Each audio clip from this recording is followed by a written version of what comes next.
এয়া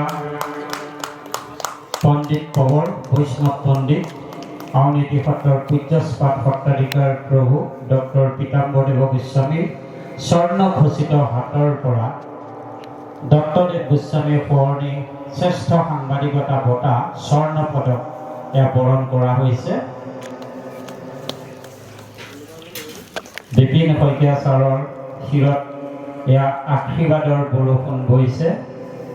তেখেতৰ কৰ্ম আজি জীৱনৰ শেষ পৰ্যায়তো তেখেতে সাংবাদিক পাতিদেৱৰ বিৱৰণো আমি তেখেতৰ সম্বৰ্ধনা পত্ৰখনে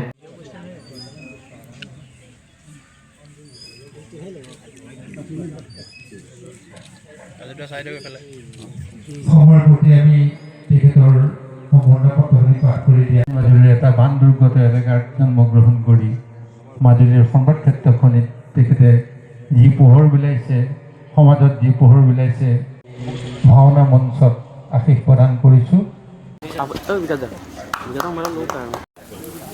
আউনীআটী সত্ৰৰ একাদশ সত্ৰাধিকাৰ দেৱদত্তদেৱ গোসাঁইঈশ্বৰৰ স্মৃতিত মাজুলী জিলা সাংবাদিক সন্থাই আউনীআটী সত্ৰৰ পৃষ্ঠপোষকতাত যি সাংবাদিক বঁটা তথা গোবিন্দ স্বৰ্ণ পদক প্ৰদান কৰি আহিছে, আজি সেই উপলক্ষে যি অনুষ্ঠান অনুষ্ঠিত হৈছিলে, সেই অনুষ্ঠানত মাজুলীৰ সাংবাদিক জগতৰ পিতামহস্বৰূপ বিপিন শইকীয়াদেৱক সেই বঁটা দিবলৈ পাই আমি বৰ গৌৰৱবোধ কৰিছোঁ। লগতে আৰু তিনিগৰাকী স্বনামধন্য সাংবাদিক তেখেতসকলকো তেনে বঁটাৰে সমপৰ্যায়ৰ বঁটাৰে সন্মান জনোৱা হৈছে। আৰু এয়া আমাৰ সমাজ জীৱনৰ কাৰণে এক আদৰ্শপূৰ্ণ কাৰ্য। সাংবাদিকসকলে বহুত ঘাত প্ৰতিঘাতৰ মাজেদি কাম কৰে আৰু দেৱদত্তদেৱ গোসাঁইশ্বৰেই সেই কথা দেখুৱাইছে।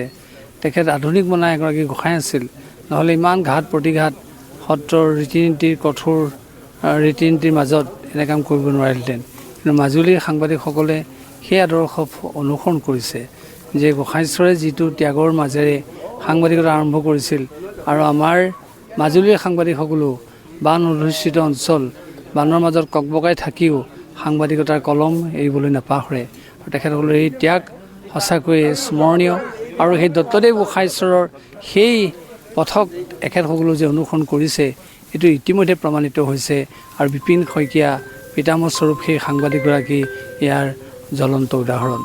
আৰু আজি যি ভাৱেৰে ইয়াত এই অনুষ্ঠান অনুষ্ঠিত কৰা হ'ল, ই সঁচাকৈ সুসম্পাদিত হৈছে।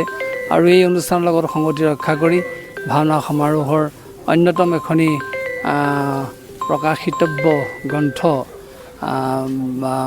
ব্ৰজাৱলী ভাষাৰ আৰ্হি সংকলক গ্ৰন্থ, সেইখনো অৰুণ কুমাৰ মিশ্ৰ ডাঙৰীয়াৰ বদান্যতাত প্ৰকাশ হৈছে আৰু তেখেতৰ যোগেদি উন্মোচন কৰা হৈছে। আমি আশা কৰিছোঁ সম্পূৰ্ণ মহাপুৰুষ শ্ৰীমন্ত শংকৰদেৱৰ আৰ্হিৰ ব্ৰজাৱলী ভাষা নহয় যদিও এনে ভাষা পঢ়াৰ পিছতো আমাৰ উঠি অহাসকলে অংকীয়া ভাওনাৰ প্ৰতি, ব্ৰজাৱলী ভাষাৰ প্ৰতি প্ৰেম প্ৰদৰ্শন কৰিব।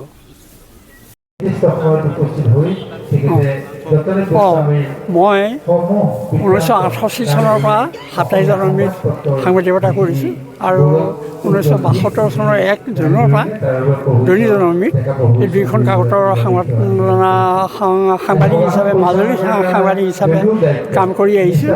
আৰু তাৰ বিনিময়তে আজি মোক আউনীআটী সত্ৰৰ একাদশগৰাকী সত্ৰাধিকাৰ প্ৰফেছৰ দত্তদেৱ গোস্বামী বঁটা প্ৰদান কৰিছে।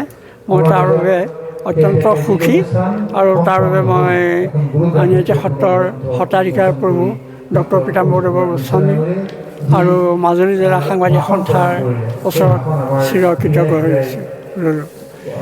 এই জিলা সাংবাদিক সন্থাৰ তৰফৰ পৰা আজি ভাওনা সমাৰোহ মণিকাঞ্চন ৰংগক্ষেত্ৰত আমাৰ আউনীআটী একাদশ সত্ৰাধিকাৰ দত্তদেৱ গোস্বামী প্ৰভুৰ সোঁৱৰণত আমি 2006 চনৰ পৰা প্ৰৱৰ্তন কৰি অহা দত্তদেৱ সোঁৱৰণী সদৌ অসম গ্ৰাম্য সাংবাদিকতা বঁটা আমি 2024 চনৰ বাবে মাজুলী জিলাৰ প্ৰাক্তন সভাপতি বিপিন শইকীয়া দেৱক আমি 2024 চনৰ বাবে নিৰ্বাচিত কৰি আজি বঁটা প্ৰদান কৰা হৈছে। 2025 চনৰ বাবে আমাৰ অসমীয়া প্ৰতিদিনৰ সাংবাদিক ৰাজীৱ পাত্ৰীয়ক প্ৰদান কৰা হৈছে।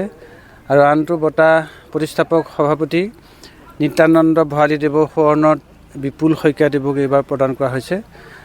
আৰু অন্তিমটো যুৱ সাংবাদিকতাৰ বঁটা স্বৰ্গীয় কুমুদ চন্দ্ৰ দত্ত সোঁৱৰণী বঁটা আমি হিতেশ দলেক প্ৰদান কৰিছোঁ। এই বঁটা প্ৰদান অনুষ্ঠান আমাৰ আউনীআটী সত্ৰাধিকাৰ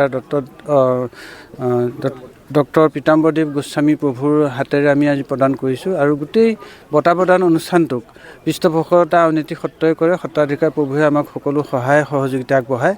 আজি এই অনুষ্ঠানত আমি উপস্থিত থকা সকলো ৰাইজ তথা দল সংগঠনৰ প্ৰতিনিধি আৰু বিশেষকৈ মাজুলী জিলাৰ আয়ুক্ত মহোদয় আজি সভাখন উদ্বোধন কৰিছে। আমি সকলোকে আপোনালোকৰ চেনেলৰ যোগেদি ধন্যবাদ জ্ঞাপন কৰিছোঁ।